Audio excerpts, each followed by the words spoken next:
The phone vibrated once on the marble counter. Not a call, a message. We should stop meeting like this. Your wife is asking questions. I stared at the words until they lost shape. The espresso machine hissed. Outside, the pool caught the morning light and broke it into sharp blue fragments. Switzerland had taught me quiet. It had not taught me forgiveness. Another vibration. Also, court date moved up. I've handled it.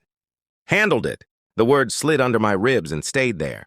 I imagined my son asleep 2 floors up, his breath steady, unaware that his life was being rehearsed without him. I imagined my stepdaughter, 15 and pliable, practicing lines in front of a mirror.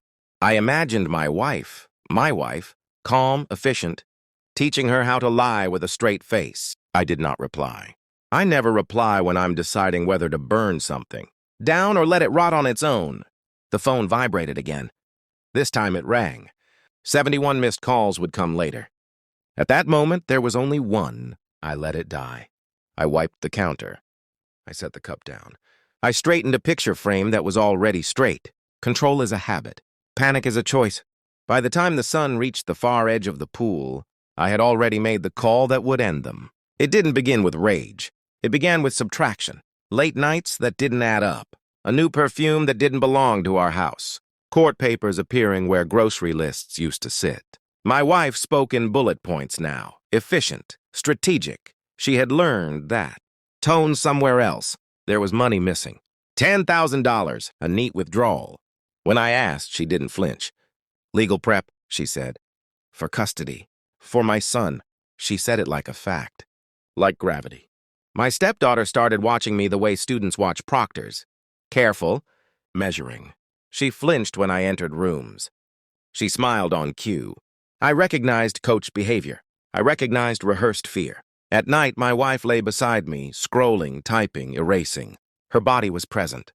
Her mind had moved out. I did not confront her. Confrontation is a gift you give someone who deserves a chance to perform. I wanted data. I wanted silence. I wanted the truth before it learned how to hide better.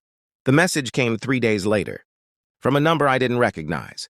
Casual, intimate, careless. Miss you. Can't wait till this is over. Over. I saved the message.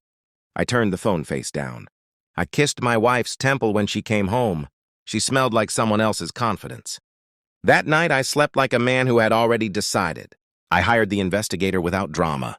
Retainers are just numbers when you're buying certainty. He worked quietly. Cameras, logs, timelines, no heroics. Just accumulation. I watched my wife continue her performance. School meetings, court prep, coaching sessions disguised as bonding time. I listened from the hallway while she taught my stepdaughter how to cry without tears. Just enough, she said. Don't overdo it. I memorized her cadence.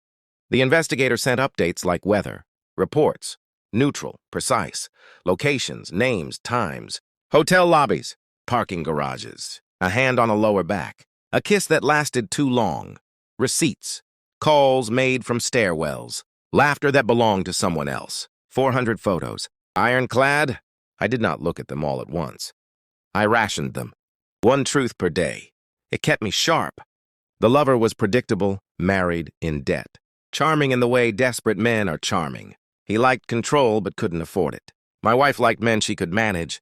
The party was supposed to be discreet. A celebration of nothing. I attended, smiled, held a glass. Watched my wife orbit him like a habit she couldn't break. Then the room cracked open. His wife arrived like a storm that had learned how to speak. She screamed about money, about lies, about a man who borrowed affection the way he borrowed cash. She pointed. She named debts. She named names. The room froze. My wife didn't look at me. She looked at exits. I paid the bill. I tipped well. I drove home alone. Silence followed me like a verdict. The court date arrived, dressed as inevitability. I brought 1 folder, thin, heavy. My wife's attorney smiled too much. My stepdaughter cried on cue. The judge listened. When it was my turn, I stood. I did not raise my voice. I did not perform. I slid the folder across. Phone records, financial transfers, coaching messages, photos, timestamps visible, locations unarguable, 400 small truths aligned into 1 impossible lie. My wife's breath caught just once. I asked 1 question, soft. How long did you plan to take him from me? She tried to speak. She failed. The judge looked at the evidence the way people look at gravity, resigned. Outside, she collapsed, not into my arms, onto the concrete. I watched. I felt nothing I recognized. Full custody was not a victory. It was a correction. The financial hit landed quietly. $51,000. Support recalculated. Penalties applied. Lies cost interest. I didn't gloat. I relocated. The villa was bright.